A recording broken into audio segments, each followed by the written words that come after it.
Welcome to the Mobile Learning Mastery Series. Glad that you're here. Look forward to working with you both as an individual and as a cohort. It's a pretty fast-paced week, and there'll be time during the reflection period to look at the resources and things that you come across that you want to explore further.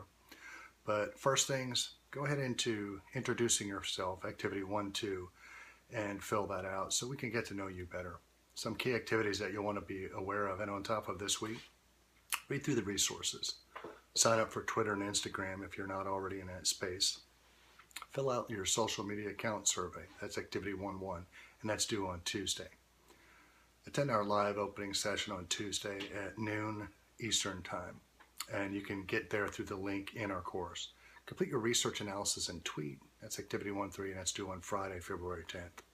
Some daily habits that will give you a great experience this week. Check the news forum each day. I post daily resource tips and ideas and things like that that you can add to your resource file of tips and tricks.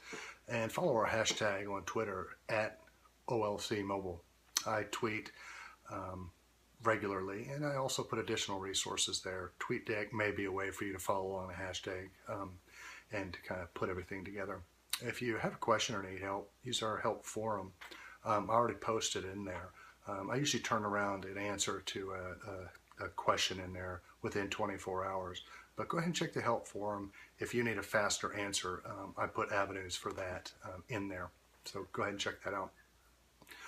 Let me give you some tips for a great experience. Schedule time each day to complete your activities, to read. It's pretty fast paced, so you don't want to get behind. You want to stay on top of things. Get to know your fellow participants. Take advantage of the networking opportunity and the value each other brings to this workshop. Push yourself to get the most out of this experience. It's a fast-paced week, but it's worth it. I look forward to our time together.